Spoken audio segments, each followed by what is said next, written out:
So on this video, we are going to be talking about 6 types of hobbies you need to increase your value. Now, before we get into it, I have to tell you that there's no job, no person, no relationship, no hobby, no anything that can add to your value in which you already are knowing inside. There is no guarantee that if you adopt these hobbies, that person or that job or that promotion or that career is going to suddenly be yours. But what I can guarantee is that if you start to cultivate these types of hobbies and start investing your time and your energy in these areas, that it will bring more value to you. And as a result of that, any job, any person, any relationship, any friend, whatever wants to step foot into your life needs to add up or bring more value to you than you already possess. Okay? That's the guarantee, so let's get into it. Number 1, in no specific order, hobbies that make you smarter. Hobbies that make you smarter include reading, writing, podcast, or any type of learning. I am currently in a book club with my 2 sisters and all of our friends. Shout out to Fable. This video is not sponsored, by the way, but shout out to Fable. It is the app that we are using. And I like this app because you can actually communicate with each other as you're reading the book chapter by chapter, and you can set goals as well and deadlines for when things need to be read and discussed. So shout out to Fable. Sponsor me one day if you want to. Thank you for making me smarter. Okay, number 2, hobbies that make you hotter. Ooh, girl. These include going to the gym, fitness classes, run clubs, or yoga. I like to prioritize my physical well-being because it's true that you feel better when you look better. So I like to do yoga because that's a different type of physical activity that tones and shapes your body with low impact. I like to go to the gym because I like to feel like I'm pushing myself, pushing my body to its limits, and I feel stronger after I'm done with the gym. Run clubs, I haven't got into that yet. No, I did try to become a runner like late last year. It worked for about 3 days. However, run clubs are popping off nationwide. People are meeting their husbands, their wives, their business partners. People are just networking over a activity that's meant to make you feel good and make you look good, and I think that's just amazing. Okay, number 3, hobbies that honor your inner child. This probably, I'm gonna say, if not the most important, I don't know what is. This probably is the most important hobby that you can have, honoring your inner child.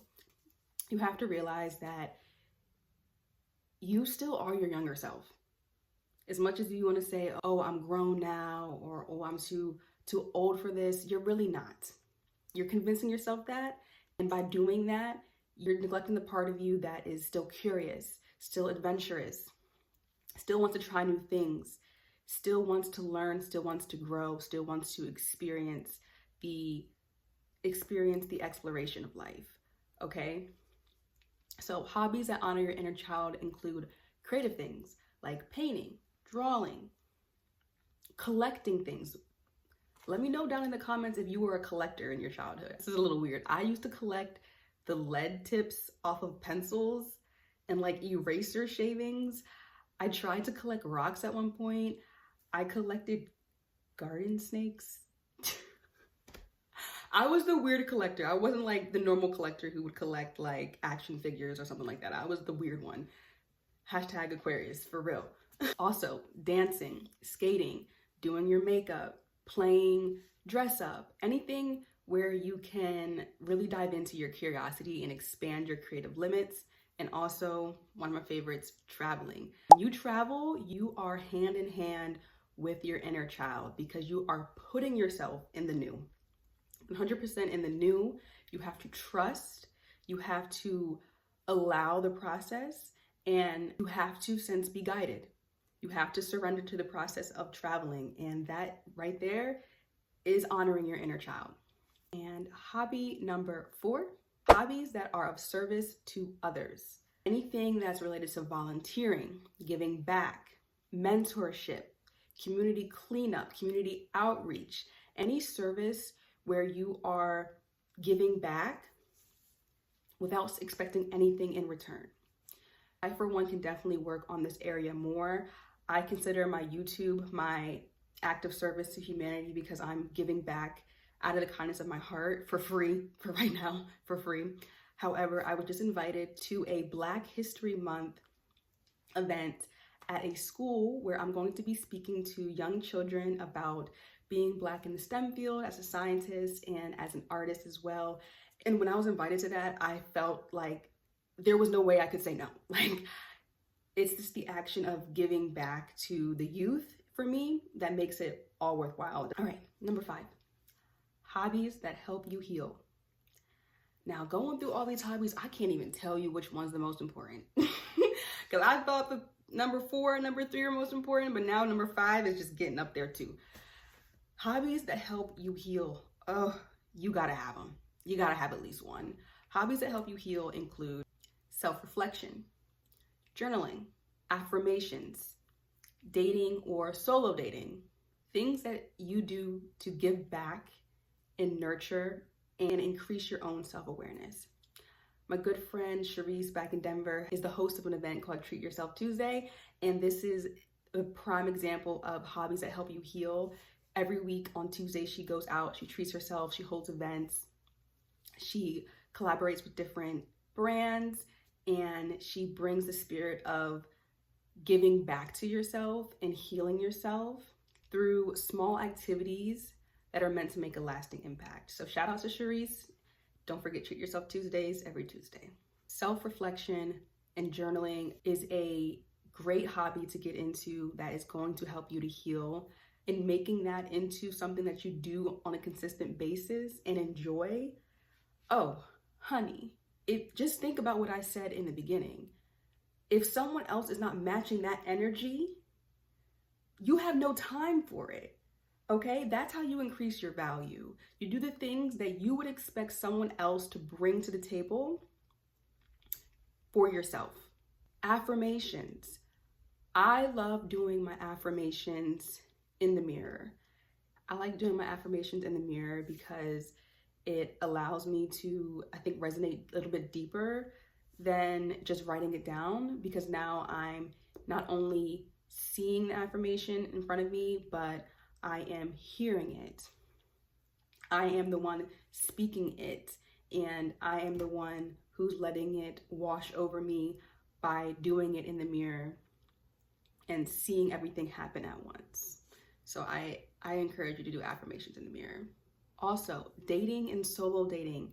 These areas, these types of hobbies are kind of, it could be a hit or miss. And I think a lot of people have just gotten onto the wave of solo dating, because solo dating is how you meet yourself and how you figure out what your needs are, figure out what your interests are, figure out what you like and don't like in your own company. So that way you can show up better for the people that you date when they experience your company as well. Okay, number 6, hobbies you can monetize. This right here is how you get to the bag, okay? Hobbies are great, and I suggest that you keep them to yourself and you really honor them for what they bring to you personally and not monetarily. But once you get to the point where you can start monetizing them, oh, you've won. You've won, okay? Value overload, all right? So now we're looking at things like content creation, your skills, your knowledge. Say you just know a lot of one thing. You can mentor people, you can coach people. Everyone needs somebody who can do something for them, all right? So once you get to a comfortable place where you feel like you've mastered something, you mastered these hobbies, start charging people for it. Recently, I did a photography gig for someone who I work with. She needed someone to take pictures of a piano recital, and I have a camera. I've taken pictures before. Right there, monetized. All right, now, honorable mention. I'm gonna hold your hands okay? I'm gonna hold your hand when I say this. Hobbies that address your fears. Don't let go. Don't let go. We're here. We're here. Hobbies that address your fears are going to help you to grow. This is going to increase your value because you're going to learn how to get out of a fixed mindset and into a growth mindset. When you get out of a fixed mindset and you are living within a growth mindset, you will no longer entertain things that don't help you to grow. You will no longer entertain people, situations, anything that keep you stagnant or keep you held back. You're going to be so unstoppable, so fearless, that you won't even know when you're leaving things behind. Things will just fall off because they cannot keep up with you, okay?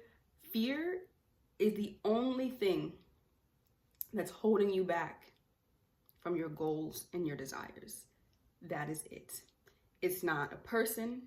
It's not an opportunity. It's not the right moment. It's your fear of doing the thing. If you make a hobby out of addressing your fears, you are going to skyrocket in value, okay? For example, there's 2 hobbies in my life that I picked up because I was fearful. One is dancing. I had been afraid of looking foolish. I had been afraid of humiliating myself. And I was nervous. And I was very self-conscious. I picked up dancing because I just didn't want to live like that no more. I wanted to learn how to dance, and I wanted to be free to dance no matter what people thought about me and no matter what it looked like. And the second hobby I picked up was modeling. Somewhat of the same reason. I was camera shy. I didn't like how I couldn't see what I looked like, but someone could visibly and openly see me. I didn't like being vulnerable. And there was a point in time when I just didn't want to live like that anymore. I wanted to be on the other side of that fear. And on the other side of that fear came my modeling career. Came a group of amazing dance friends, came community, came a love and a free spirit. So that's why I say make hobbies out of the things that you are afraid of, because on the other side is an amazing life that you really don't want to miss out on. I promise you that. All right, sweethearts, that's the end of this video. Thank you so much for being here again. Please let me know down in the comments what hobbies you plan to pick up soon. And also let me know what hobbies that you have going on currently. I would love to hear that. And if you have any suggestions on something that you think I should pick up, leave that in the comments as well.